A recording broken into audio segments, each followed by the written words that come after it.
आदाब नाजरीन, Saiyaara news TV में आपका खैर मकदम है। आइए देखते हैं कुछ अहम खबरें। एमईडी के कायद अमजदुल्ला खान खालिद ने आधार कार्ड को वोटर आईडी के साथ लिंक करने के फैसले का खैर मकदम किया। देखिए साहब, 2 दिन पहले जो है हमारे किरण रिजिजू जो सेंट्रल मिनिस्टर है एक जियो इशू किए कि epic cards, electron photo identity cards, जिनको वोटर आइडेंटिटी कार्ड बोला जाता है, उसको आधार कार्ड से लिंक करने के लिए। तो सबसे पहले तो मैं गवर्नमेंट के ये डिसीजन को वेलकम करता हूँ और देर आए दुरुस्त आए। तकरीबन 25 साल से मजलिस बचाओ तहरीक की लड़ाई यही थी कि हम जो बोगस वोटर्स है, ख़ास तौर पर हैदराबाद पार्लियामेंट में बोगस वोटर्स के बारे में हर चीज़ का एविडेंस देने के बावजूद, यानी हम बूथ लेवल ऑफिसर्स से लेके returning officer, district election authority, chief electoral officer, election commission of India, state election commission, her election में आप चाहे वो 96 का पार्लियामेंट इलेक्शन बोलिए, 99 का पार्लियामेंट इलेक्शन बोलिए, 2002 का म्यूनसिपल इलेक्शन बोलिए, 2004 का पार्लियामेंट असेंबली इलेक्शन बोलिए, फिर 2006 में पार्लियामेंट इलेक्शन बोलिए, 2009 का इलेक्शन, 2014, 2018, 2019। मजलिस बचाओ तहरीक की हार की सबसे बड़ी वजह ये थी कि बोगस वोटर्स, यानी एक वोटर जो है बोगस, डिस्ट्रिक्ट के वोटर्स हैदराबाद में रजिस्टर्ड है, निज़ामाबाद, भैंसा, बोधन, करीमनगर के कई वोटर्स यहाँ पर हमारे कने रजिस्टर्ड है। पहली चीज़, यहाँ के मौजूदा वोटर्स जो है मल्टीपल, ट्रिपल, 4 एक कने 4 कार्ड, उन्हें कारवान में भी वोटर है, उन्हें चंद्रायन गुट्टे में भी वोटर है, उन्हें बहादुरपुरे में भी वोटर है, उन्हें मलकपेट में भी वोटर है। उन्हें अकेला नहीं है, उसकी पूरी फैमिली वोट है। 25 आदमी की एक फैमिली जो है 4 जगह वोटर है। सर्कमस्टेंशियल एविडेंस निकाले हम, वोटर आईडी कार्ड्स को जमा करके इतने complaints up to the level of election commission of India देने के बाद में कुछ नहीं हुआ तो हाई कोर्ट में डाले हम। तो हर वक्त इलेक्शन में ये होता कि ऐन इलेक्शन से कबल 6 महीने पहले अचानक से हैदराबाद पार्लियामेंट के मुख्तलिफ असेंबली कॉन्स्टिट्यूंसियों में 2-3 लाख वोट बढ़ जाते।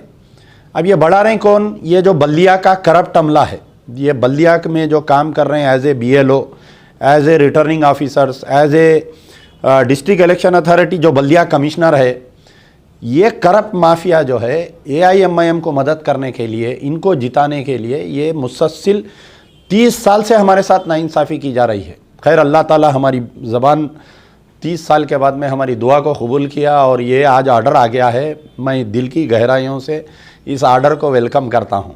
अब रही बात कि आज के सियासत अखबार में और मुसलसल कई दिन से, जब से ये बिल पास हुई है पार्लियामेंट में, ये काम चल रहा था, ये लिंकेज का काम चल रहा था। तो मैं मुसलसल विज़िट कर रहा था हमारा जो बल्दिया में इलेक्शन का जो काम देखते, ग्रेटर हैदराबाद म्यूनसिपल कॉरपोरेशन में। तो अभी तक ये पता चला है कि करीब 15 lakh bogus, double, multiple, triple voter Hyderabad में पाए गए हैं। यानी 20 लाख या 22 लाख की पार्लियामेंट्री कॉन्स्टिट्यूंसी में हैदराबाद की 15 लाख वोटर बोगस रख के, अब आप मोदी को चैलेंज करो आके तू हैदराबाद लड़ बोल के, आप अमित शाह को चैलेंज करो, आप MBT को हराओ, फिर बोलो कि नहीं अल्लाह हमको जीता रहा, रसूल हमको जीता रहा, बुजुर्गान दीन हमको जीता रही। बच्चा चीटिंग मार के इंजीनियर बन जा रहा, डॉक्टर बन जा रहा, मगर काबिलियत नहीं है उसमें। तो ये बड़ा काम है। और जितने लोग ये मेरा वीडियो देख रहे हैं उन तमाम जेन्युइन वोटर से मेरी गुजारिश है, कई जेन्युइन वोटर्स का उसमें वोटर लिस्ट में नाम नहीं है, पोलिंग के दिन वो वोट डालना चाहते गए तो वहाँ पर उनका नाम नहीं रहता, उनका आधार कार्ड नहीं उनका एपिक कार्ड नहीं रहता, या उनका पहले से वोट डाल देते। कई ऐसे मरहुमीन हैं जो 5 साल में एक बार आते हमारे कने पोलिंग स्टेशन में आके जो है वोट डाल के जाते।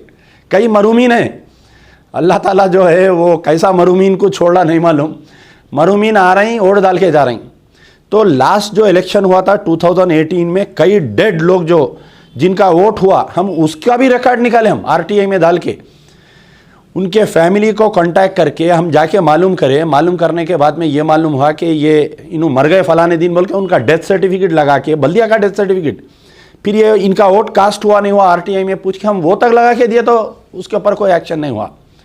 मेरे जब बल्दिया इलेक्शन हुआ, आजमपुरे से मेरी अहलिया इलेक्शन लड़े, मेरे घर के सामने एक पोलिंग बूथ में एमआईएम को कुछ ज़्यादा वोट मिले, तो मैं तहकीक़ात करा कि आखिर ये है क्या किस्सा।